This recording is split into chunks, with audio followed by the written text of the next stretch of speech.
What's going on, guys? This is a really quick video, and I'm in a kind of an awkward position here, and this is definitely not the way to do it.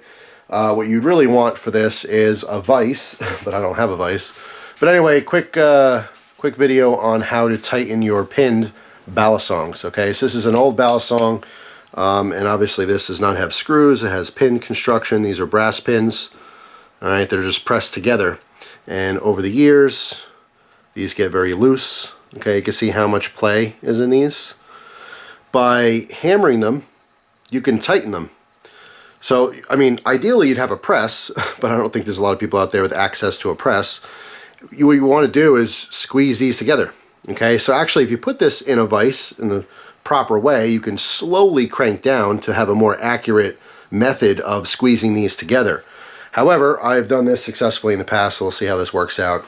I'm using the side of the axe just as a metal surface because you want a very hard surface, and then obviously just a hammer here. So what I'm going to be doing is just lightly tapping on the brass pins, therefore squeezing them together. When they squeeze together, they literally get tighter. The inherent risk here is that if you over tighten them, it'll be very hard to move. Okay, you might be flipping this and then that one handle stuck, you know, pretty much to the tang of the blade there. All right, so it's not an exact science. Like I said, the best way to do this is in a vise. You can use something else in the vise to just put pressure on the pins as opposed to damaging the handles and so forth. But I figured I'm doing this anyway, might as well just make a quick video about it. Alright, so again, here's the play that is in this. So you can see the difference, the before and after. Alright, a little bit too much play. So, just take the hammer and place this against the metal. Just tap it a little.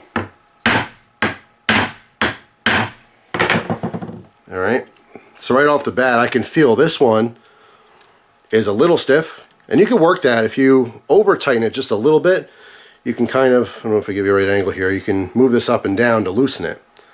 But this one is a lot snugger. This one still freely moves. Alright, it's a little stiff. You can see how this is sticking.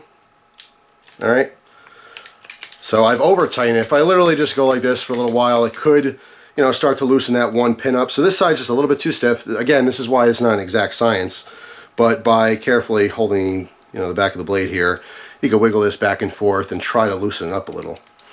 All right. You can also get in underneath the pin if it mushrooms out, which they normally do, and you can pry up just the tiniest bit, again, to kind of stretch it back out a little.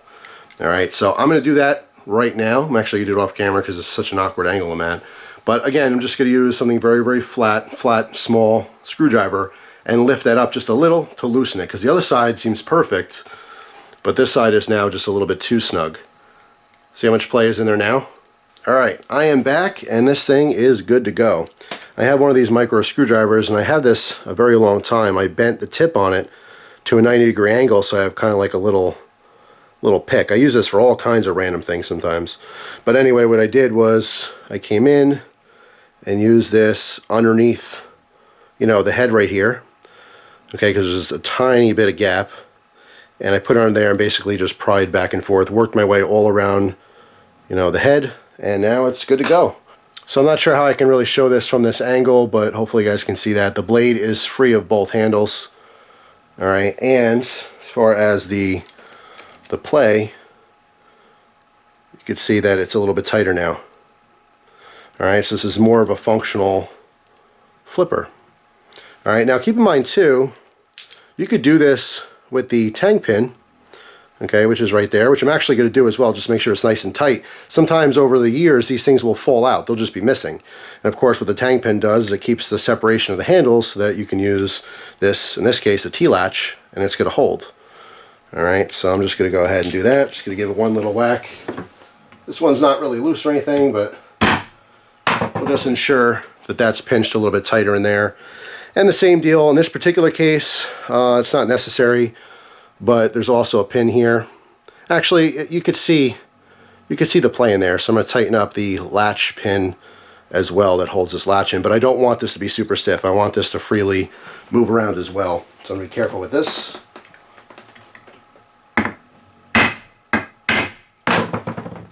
Okay, and there we go. So this pin does not move now, but the latch It's such a weird angle. The latch still freely moves around, all right? So anyway, nothing scientific there, but it does work in a pinch, all right? You're basically just compressing these pins to tighten them. You're just squishing them down. When you squish them down, they widen, all right? So it just literally makes things tighter. But as you saw, you can over-tighten it easily, so just be, you know, super careful when you're doing this. But that's all. Thanks for watching. Hope you guys have a wonderful day, and I'll see you tomorrow with another video. Take care.